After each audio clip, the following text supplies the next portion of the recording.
Frankenstein, Mary Shelley. Prefácio da edição de 1818.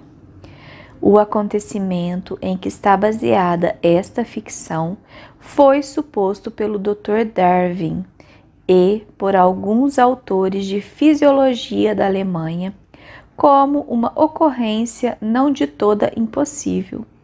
Não devo julgar, segundo o grau mais remoto de grave convicção, tal imaginação, contudo, ao admiti-la como base de uma obra de fantasia. Não me considero mera narradora de uma série de terrores sobrenaturais. O evento em que se baseia a ação da história está isento das desvantagens de um simples conto de espectros ou de encantamento. Foi recomendado pela novidade das situações que revela e, embora inexequível como fato físico, proporciona um ponto de vista à imaginação para o delineamento das paixões humanas mais amplo e influente do que quaisquer relações costumeiras que eventos existentes possam consentir. Esforcei-me, portanto, para preservar a verdade dos princípios elementares da natureza humana, se bem que não tive escrúpulos em inovar nas combinações.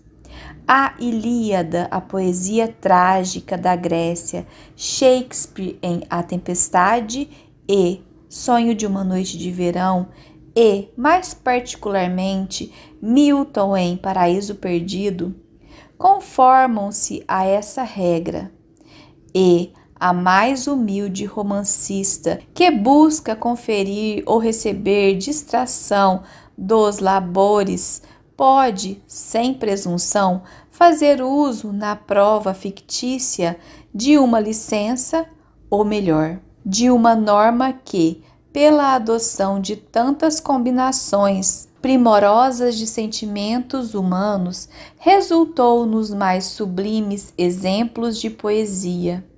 A circunstância em que se apoia meu enredo foi sugerida em uma conversa casual. Teve início em parte como fonte de divertimento, em parte como expediente para usar quaisquer recursos ainda não exercitados de minha mente.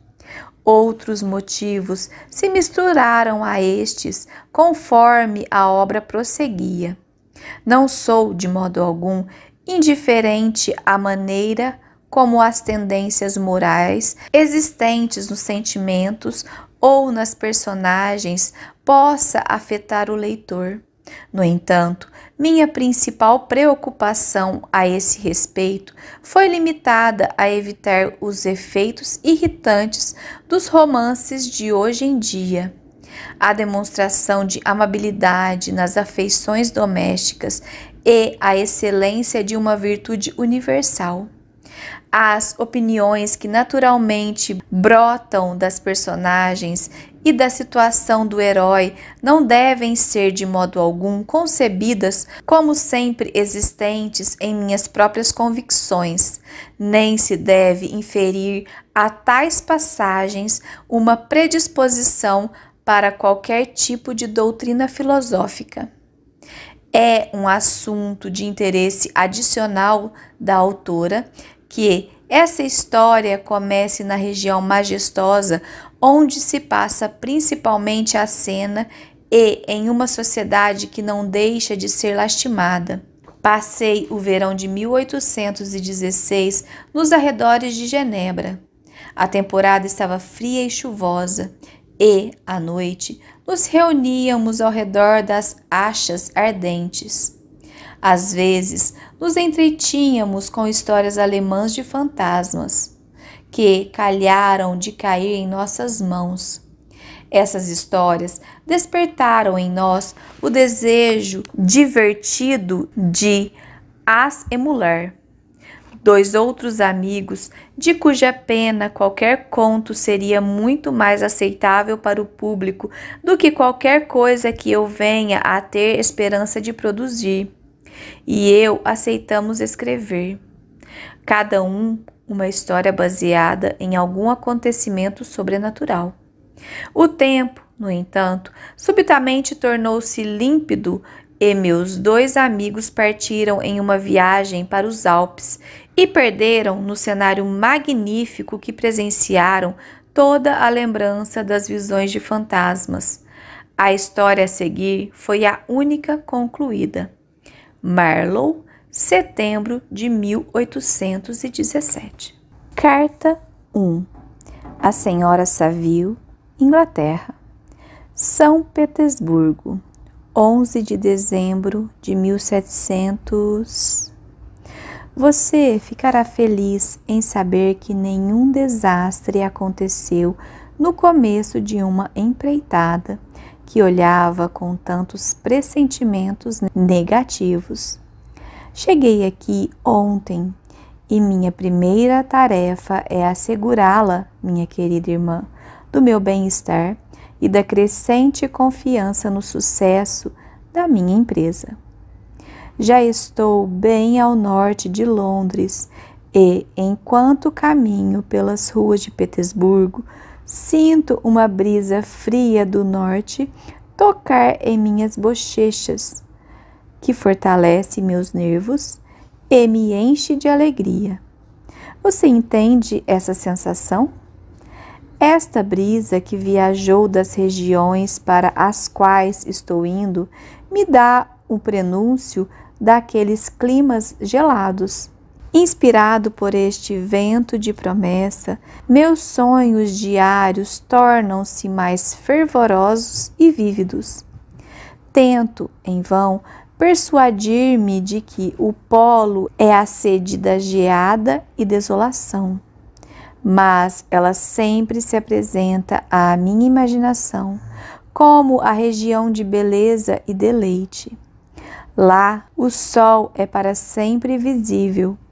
Seu amplo disco apenas contorna o horizonte e irradia um esplendor perpétuo.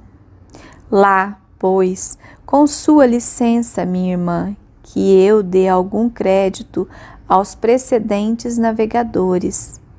Lá não há neve ou gelo e, navegando sobre o mar calmo, podemos ser levados a uma terra que supera em maravilhas e em beleza cada região até agora descoberta no globo habitável. Suas produções e as características não têm iguais. E a visão que se tem dos corpos celestes, sem dúvida, só é possível em lugares tão solitários. O que não se pode esperar num país de luz eterna? Posso lá descobrir o poder maravilhoso que atrai o ponteiro da bússola. E certamente farei milhares de observações celestiais que irão retribuir esta viagem com a visão eterna de suas formas excêntricas. Saciarei a minha enorme curiosidade com a visão de uma parte do mundo nunca antes visitada e pisarei uma terra nunca antes impressa pelo pé do homem. Estas são as minhas tentações e são suficientes para vencer todo o medo de perigo ou morte e para me induzir a iniciar esta laboriosa viagem com a alegria que uma criança sente quando embarca num pequeno barco de férias com seus amigos em uma expedição de descoberta pelo seu rio nativo. Mas suponho que todas essas conjecturas sejam falsas. Não se pode contestar o benefício inestimável que conferirei a toda a humanidade até a última geração, descobrindo uma passagem perto do polo para aqueles países, para alcançar os que atualmente o fazem. São necessários muitos meses, ou, determinando o segredo do magnetismo, o que, se é possível, ou é apenas por meio de uma empreitada como a minha. Estas reflexões dissiparam a agitação com que comecei a minha carta e sinto meu coração brilhar com um entusiasmo que me eleva aos céus, pois nada contribui tanto para tranquilizar a mente como um propósito firme, um ponto sobre o qual a alma pode fixar o seu olho intelectual. Essa expedição foi o maior sonho de juventude. Tenho lido com ardor os relatos das várias viagens que têm sido feitas na expectativa de chegar ao Oceano Pacífico Norte através dos mares que rodeiam o Polo. Você com certeza se recorda de toda a biblioteca de nosso bom tio Thomas, constituída por histórias de viagens feitas com o objetivo do descobrimento. A minha educação foi negligenciada, no entanto, eu era apaixonadamente afeiçoado à leitura.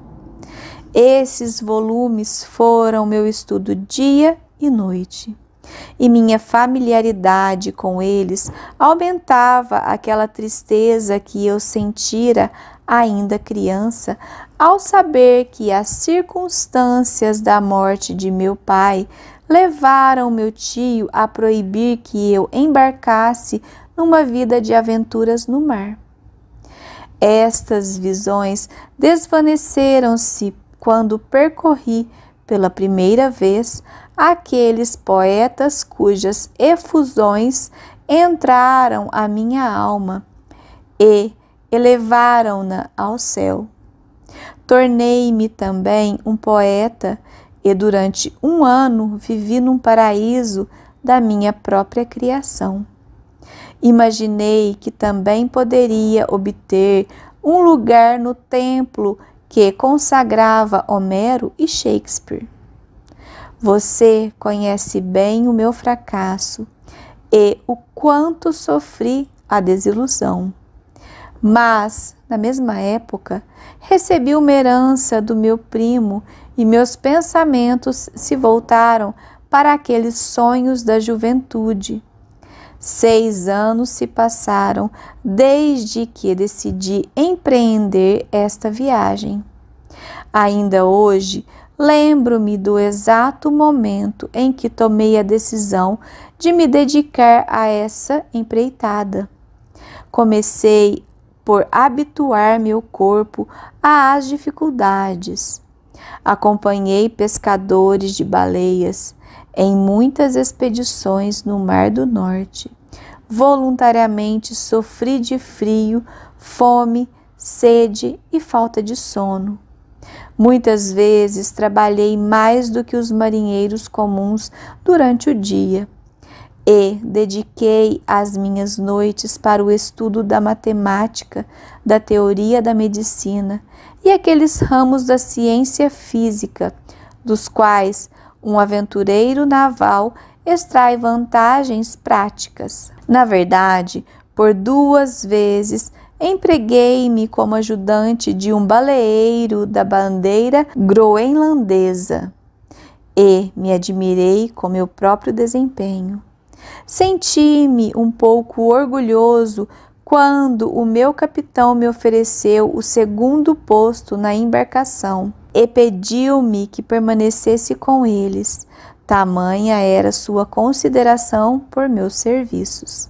E agora, querida Margaret, não mereço realizar um grande propósito?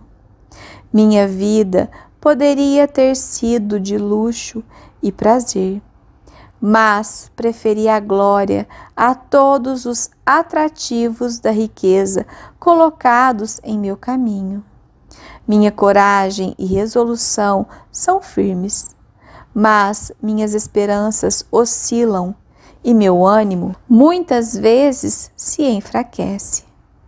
Estou prestes a prosseguir em uma viagem longa e difícil, cujas emergências exigirão toda minha fortaleza. além de elevar o ânimo dos outros.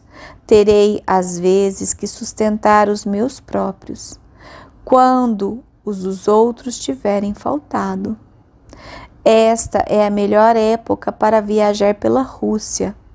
Os trenós deslizam rapidamente sobre a neve, o que, em minha opinião, é muito mais agradável que o movimento das diligências inglesas. O frio não é excessivo quando se está usando um casaco de peles, uma roupa que já adotei, pois há uma grande diferença entre ficar andando no convés e permanecer sentado imóvel durante horas, sem poder fazer nenhum exercício para evitar que o sangue congele nas veias, e não tenho a menor intenção de perder a vida na estrada entre São Petersburgo e Archangel. Partirei para esta última cidade dentro de 2 ou 3 semanas. Minha intenção é contratar um navio lá, o que pode ser feito facilmente através do pagamento de um seguro para o proprietário, e contratar um número suficiente de marinheiros entre os que estão habituados à pesca da baleia.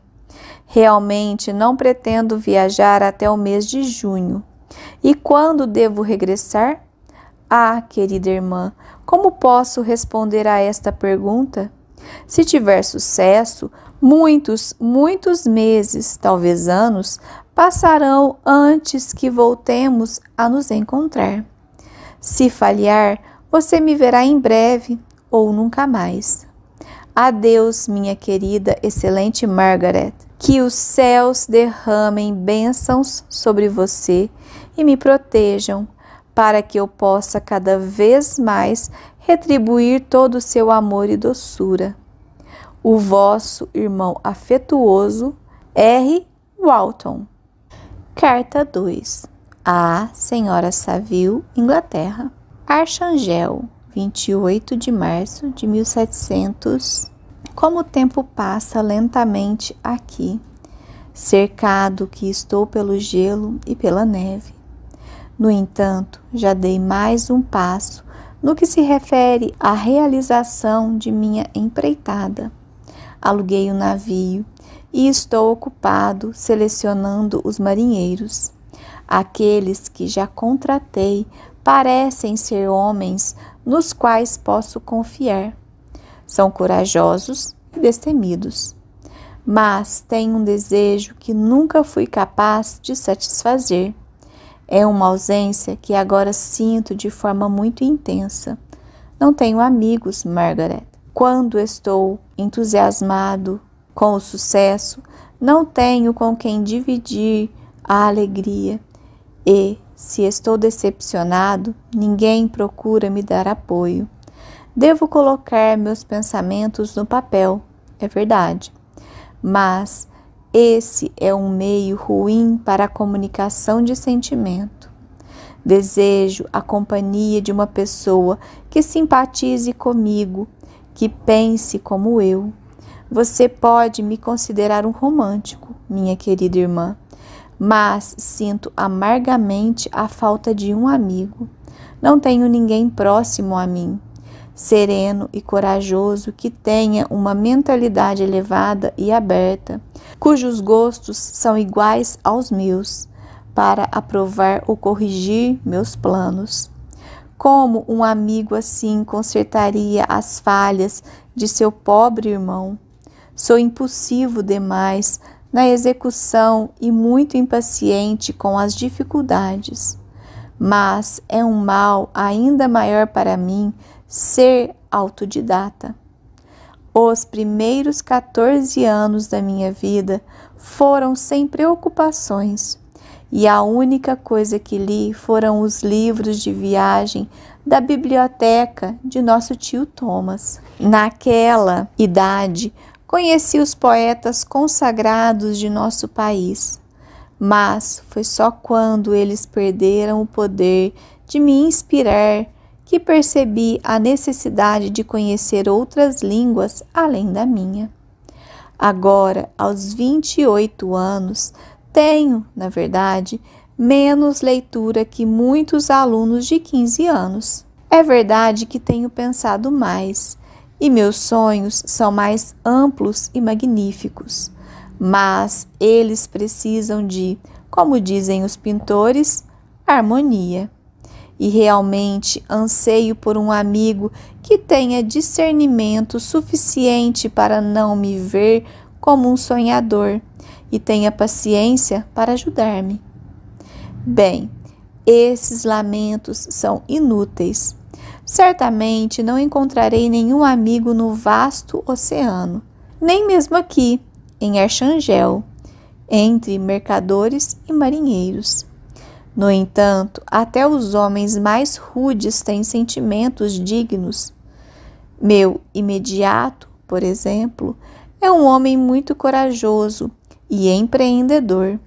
Deseja ardentemente a glória, ou, em outras palavras, aspira ao sucesso em sua profissão. É um inglês e, apesar de viver em meio ao preconceito nacional e profissional, e de não ter uma cultura refinada, conserva certa nobreza. Conheci-o a bordo de um navio baleeiro, sabendo que estava na cidade e desempregado. Imediatamente convidei-o a participar da minha aventura empreendedora. O mestre é uma pessoa de excelente disposição e é notável no navio por sua gentileza e a brandura de sua disciplina. Esta circunstância, somada à sua integridade e coragem destemida, fizeram que eu desejasse tê-lo a bordo. Passei a juventude em solidão. Vivi meus melhores anos em sua suave e feminina companhia. E isso moldou meu caráter de tal forma que sou incapaz de superar o desgosto intenso que me causa a brutalidade tão comum a bordo dos navios. E quando ouvi falar de um marinheiro igualmente notável pela sua bondade de coração, pelo respeito e obediência, por sua tripulação, senti-me particularmente afortunado por poder assegurar seus serviços. Ouvi falar dele pela primeira vez de uma maneira romântica, por uma mulher que lhe deve a felicidade. Esta, em resumo, é a sua história. Há alguns anos ele amou uma jovem senhora russa de pequena fortuna. E, como ele havia ganho uma considerável quantia em dinheiro, o pai da moça consentiu no casamento. Ele viu sua amada uma vez antes da cerimônia, mas ela foi banhada em lágrimas e, atirando-se a seus pés, lhe rogou que a deixasse, confessando que amava outro. Como, porém, esse outro fosse pobre, seu pai nunca permitiria a união. Meu generoso amigo tranquilizou a moça e, depois de lhe perguntar quem era o seu amado, desistiu no mesmo instante. Ele já havia comprado uma fazenda com seu dinheiro, na qual havia planejado passar o resto de sua vida. Mas concedeu tudo ao seu rival, junto com o restante de seu prêmio em dinheiro, para comprar ações. E então, ele mesmo solicitou ao pai da jovem que consentisse em seu casamento com o outro. Mas o velho recusou decididamente, considerando-se preso ao meu amigo pela palavra empenhada. Como o velho se mostrava inflexível, ele deixou o país e só voltou quando soube que sua antiga senhora havia se casado conforme seus desejos. Que ser nobre, você irá dizer, e, no entanto, totalmente iletrado. Ele é tão quieto quanto um turco e tem um comportamento um tanto rude. E o que torna sua conduta ainda mais surpreendente e, ao mesmo tempo, diminui a simpatia que de outro modo poderia inspirar. No entanto, não suponha porque reclamo um pouco, ou porque eu procure para minha fadiga um consolo que jamais encontrarei, que tenha enfraquecido em meus propósitos. Eles são tão firmes como o destino, e minha viagem só foi prorrogada até que as condições do tempo permitam o embarque. O inverno tem sido muito severo, mas a primavera é promissora e acredita-se que virá logo. Assim, talvez possa navegar mais cedo do que esperado. Não farei nada precipitadamente. Você me conhece o suficiente para confiar em minha prudência e cuidado. Sempre que a segurança dos outros está sob minha responsabilidade. Não posso descrever a você minhas sensações com a perspectiva da partida. É impossível transmitir esta sensação vibrante, em parte por prazer e em parte por medo que tem cercado os preparativos da viagem. Estou indo para regiões não exploradas, para a terra do nevoeiro e da neve. Mas pretendo não matar albatrozes, por isso não se preocupe com minha segurança. Ou voltarei para você tão quebrado e infeliz como o velho marinheiro. Você deve estar rindo da minha alusão, mas vou lhe contar um segredo. Muitas vezes tenho atribuído minha ligação e meu entusiasmo apaixonado pelos perigosos mistérios do oceano, àquela criação dos poetas modernos mais imaginativos. Há algo em ebulição na minha alma que não consigo entender. Na prática, sou muito ativo, trabalhador, um operário pronto a executar tudo com perseverança. Mas, ao lado disso, há um amor, uma crença no assombro inserida em todos os meus projetos, que me coloca diante dos caminhos normais dos homens, conduzindo-me para o Mar Bravo e para regiões jamais exploradas. Porém, retornemos aos assuntos mais queridos. Devo te encontrar novamente depois de ter atravessado mares imensos e retornado pelo cabo mais ao sul da África ou da América? Continue a escrever-me sempre que puder. Receberei suas cartas nos momentos em que mais precisarei delas para elevar meu ânimo. Eu a amo com carinho. Lembre-se de mim com ternura, se não tiver mais notícias minhas. Seu afetuoso irmão, Robert Walton. Carta 3. À Senhora Saville, Inglaterra. 7 de junho de 1700. Minha querida irmã, escrevo-lhe umas poucas linhas às pressas para dizer que estou em segurança e a viagem está adiantada. Esta carta chegará à Inglaterra por meio de um comerciante em sua viagem de volta a Archangel. Mais feliz que eu, que talvez não possa ver minha terra natal por muitos anos. Estou, contudo, muito disposto. Meus homens são corajosos e aparentemente determinados. Nem mesmo as placas de gelo que flutuam passando sem cessar por nós, indicando o perigo da região para a qual avançamos, parecem afetá-los. Já atingimos uma latitude muito alta, mas estamos em pleno verão. E apesar de não estar tão quente quanto na Inglaterra, os ventos do sul que nos conduzem para aquelas regiões que desejo tão ardentemente alcançar, trazem um sopro de calor renovado que eu já não esperava encontrar. Nenhum acidente digno de nota ocorreu até agora. Uma ou duas tormentas e o surgimento de uma fenda no casco são acidentes que navegadores experientes nem se lembrariam de registrar. Ficarei muito contente se nada pior nos acontecer durante nossa viagem. Adeus, minha querida Margaret. Esteja certa de que, para o meu próprio bem e também para o seu, não me exporei a nenhum perigo. Serei calmo, perseverante e prudente. O sucesso, porém, irá coroar meus esforços. Por que não? Desde que parti, tracei uma rota segura sobre os caminhos do mar, e as próprias estrelas serão testemunhas de meu triunfo. Porque não hei de vencer as forças selvagens e, contudo, submissas?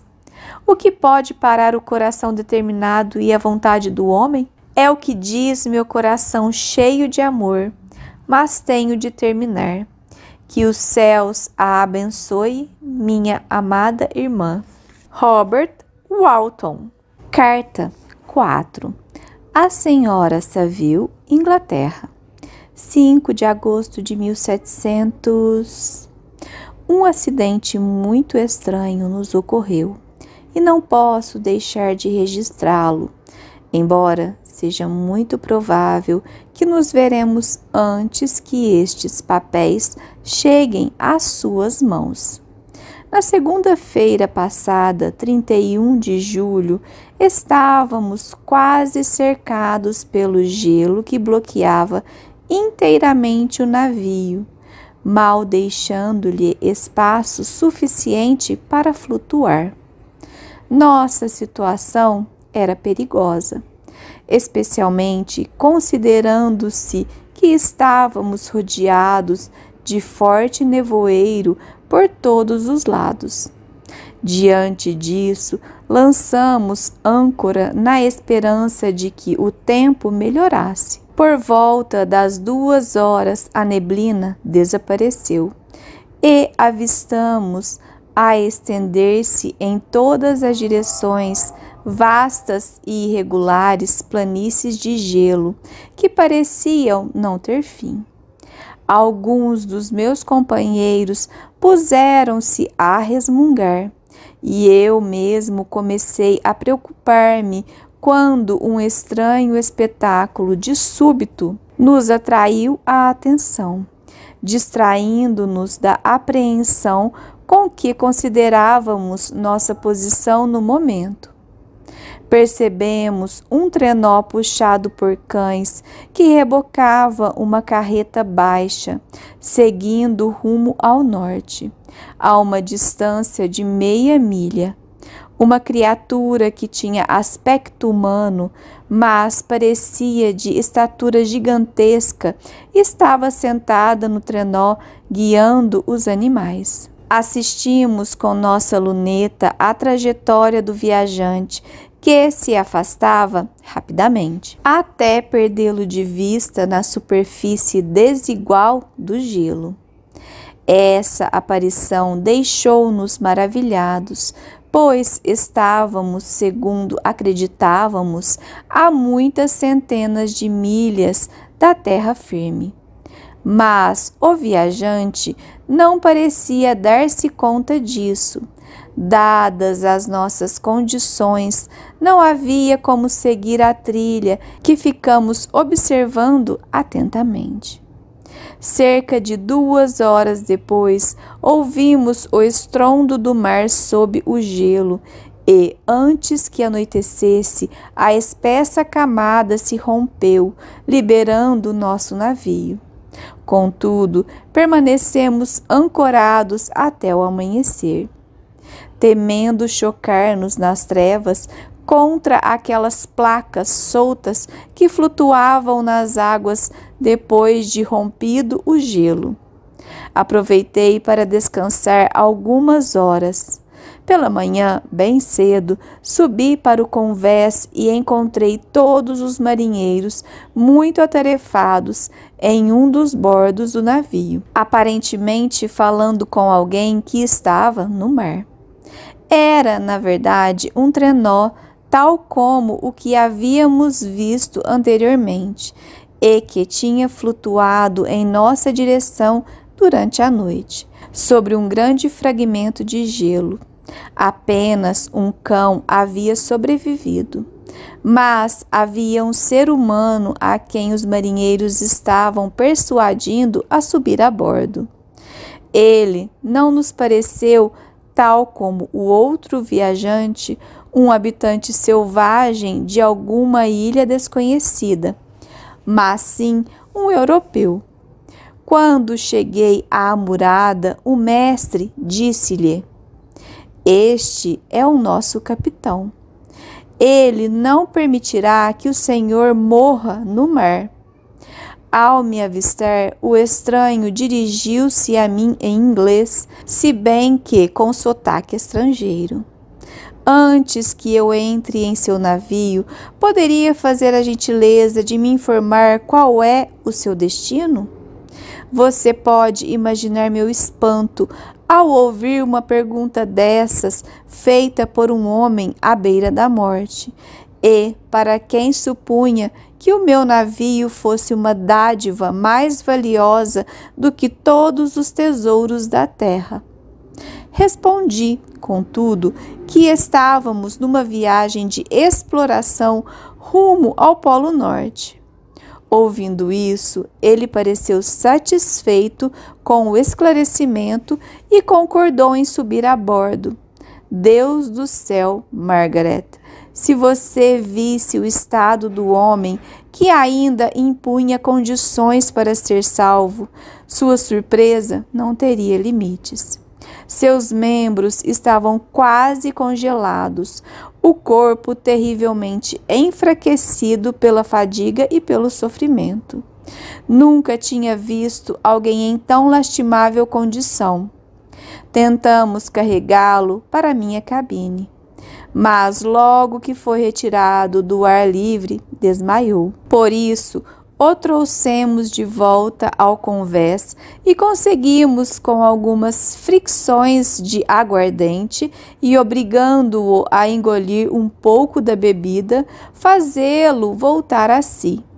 Logo que demonstrou sinais de vida, nós o envolvemos em cobertores e o levamos para perto da chaminé do fogão na cozinha. Foi se recobrando aos poucos e tomou um pouco de sopa que o revigorou maravilhosamente. 2 dias se passaram antes que tivesse condições de falar. Mais de uma vez receei que seus sofrimentos o tivessem privado da razão. Depois que estava um pouco melhor, removi-o para a minha cabine e passei a cuidar dele, tanto quanto o permitiam minhas ocupações. Nunca vi criatura mais interessante. Seus olhos tinham uma expressão de fúria e mesmo de loucura, mas havia momentos em que, diante de qualquer obséquio ou mais simples serviço que alguém lhe prestasse, o semblante se iluminava todo e adquiria uma expressão de doçura que nunca vi igual. Mas geralmente se mostrava melancólico e desalentado. Por vezes rangia os dentes, impaciente, como se acometido de fortes dores. Quando meu hóspede se recuperou, tive dificuldade em manter a distância. Os homens de bordo, todos ansiosos por fazer-lhe milhares de perguntas, mas eu não estava disposto a permitir que o perturbassem, num estado em que necessitava de repouso antes de qualquer outra coisa. Uma vez, no entanto, o imediato perguntou-lhe por que se aventurara no gelo até um ponto tão remoto em tão estranho veículo. Uma sombra de tristeza encobriu-lhe o rosto e ele respondeu: "Para procurar alguém que fugiu de mim." "E o homem a quem o Senhor perseguia viajava da mesma forma?" "Sim." Então acho que nós o vimos. No dia anterior àquele em que o recolhemos, avistamos um trenó arrastado por cães através do gelo, com um homem na boleia. Isso despertou a atenção do estranho, que fez uma série de perguntas sobre a rota que o demônio, como o chamava, tinha seguido. Pouco mais tarde, encontrando-se a sós comigo, o homem disse: é natural que eu tenha despertado a sua curiosidade, bem como a dos tripulantes, mas o Senhor me parece bastante gentil em não me fazer perguntas. De fato, não acho propícia a ocasião para perturbá-lo com a minha curiosidade. E, ainda assim, você me resgatou de uma situação perigosa. Você benevolentemente me restaurou a vida. Pouco depois, perguntou-me se achava que o rompimento do gelo poderia ter destruído o outro trenó. Respondi que não podia informá-lo com certeza. De fato, o gelo só começara a romper-se quase à meia-noite, e o viajante poderia ter chegado a um lugar seguro antes disso. A partir de então, o estranho passou a mostrar-se bem mais animado. Insistiu em ficar no convés a fim de observar o trenó que aparecera anteriormente. Mas o persuadi a ficar na cabine, pois estava fraco demais para enfrentar a atmosfera. Comprometi-me a determinar que, se mantivesse constante vigilância, ele lhe comunicassem imediatamente caso aparecesse qualquer objeto novo à vista. Aí está o que diz o meu diário em relação à estranha ocorrência até o presente. O estranho tem melhorado gradativamente a saúde, mas está muito silencioso e parece inquieto quando qualquer um, exceto eu, entra em sua cabine. No entanto, suas maneiras são tão conciliadoras e gentis que os marinheiros são todos interessados na sua sorte, embora tenham tido muito pouco contato com ele. Quanto a mim, começo a amá-lo como um irmão, e sua tristeza constante e dor profunda me enche de simpatia e compaixão. Ele deve ter sido uma criatura nobre em seus melhores dias. Agora, mesmo estando em ruínas, é atraente e amável. Eu disse em uma das minhas cartas, minha querida Margaret, que não encontraria nenhum amigo no amplo oceano, mas encontrei um homem que, antes que o infortúnio se abatesse sobre seu espírito, ficaria feliz em ter como irmão. Prosseguirei com o diário sobre o estranho, anotando de tempos em tempos os novos fatos que venham a ocorrer. Meu carinho e estima pelo meu hóspede aumentam a cada dia, na razão direta da minha admiração e da minha piedade. Como posso ver uma pessoa tão nobre destruída pela miséria, sem sentir a dor mais pungente? Ele é afável e culto, e quando fala, embora cada palavra seja meditada, sua linguagem é fácil e flui com rapidez e paralela eloquência. Agora está muito recuperado de sua doença e está continuamente no convés, aparentemente esperando o trenó que fora visto antes do seu. Embora infeliz, não se deixa absorver totalmente pela desgraça e interessa-se muito pelos projetos alheios. Tem conversado frequentemente comigo sobre meus planos, que lhe expus sem reservas. Considerou sob o ângulo favorável meus argumentos sobre a possibilidade de êxito e analisou minuciosamente cada uma das medidas que adotei no sentido de alcançá-lo. Fui facilmente levado pela simpatia que demonstrou para usar a linguagem do meu coração, para dar expressão ao ardor de minha alma e dizer com todo o fervor que me aqueceu: quão feliz sacrificaria minha fortuna, minha existência, todas as minhas esperanças para a promoção da minha empresa. Pude notar que uma tristeza incontida se apossava de meu amigo à medida que eu falava. Percebi que ele, colocando as mãos diante dos olhos, procurava encobrir sua emoção, e minha voz embargou-se quando notei que as lágrimas caíam-lhe dos olhos, enquanto um profundo suspiro escapava-lhe do peito. Fiz uma pausa e por fim ele falou, com a voz entrecortada: ó infeliz, estarei diante de um homem que compartilha da minha loucura, que também bebeu da porção embriagada. Apele para toda a sua sensatez e ouça-me. Deixe-me revelar minha história e afastará prontamente suas ilusões.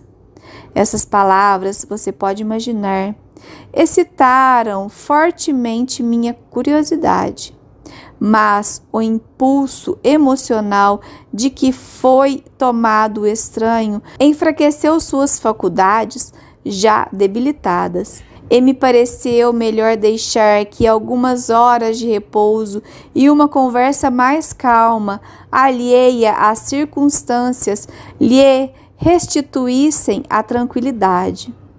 Ocorreu então uma transformação na sua atitude. Depois de dominar a violência de seus sentimentos, ele parecia condenar-se por se deixar levar pelo arrebatamento. Aplacando por fim meu desespero, induziu-me uma vez mais a conversar sobre meus planos. Perguntou-me sobre minha infância. A história foi contada brevemente, mas provocou uma série de reflexões que logo expus. Referi-me ao meu desejo constante de encontrar um amigo, alguém comum à afinidade de espírito que até então não me foi dado encontrar. E exprimi a convicção de que ninguém pode dizer-se realmente feliz se não desfrutar dessa bênção. Concordo com você, respondeu-me. Somos criaturas brutas, apenas semi-acabadas. Nos falta alguém mais sábio, melhor do que nós mesmos, para ajudar-nos no aprimoramento da própria natureza, débil e falha. Uma vez tive um amigo, o mais nobre das criaturas humanas. Portanto, estou apto a fazer um juízo do que seja amizade. Você tem esperança, um mundo diante de você, e não tem motivos para desespero. Quanto a mim, perdi tudo, e não tenho como recomeçar a vida. Ao dizer isso, seu semblante adquiriu uma expressão calma e serena, que me deixou comovido. Ele se calou, e pouco depois saiu para sua cabine. Um detalhe relevante, mesmo alquebrado como estava, tinha um profundo sentimento do belo em relação à natureza. O céu estrelado, o mar e cada vista proporcionada por estas regiões maravilhosas parecem ter ainda o poder de elevar sua alma na terra. O homem, assim, tem dupla existência.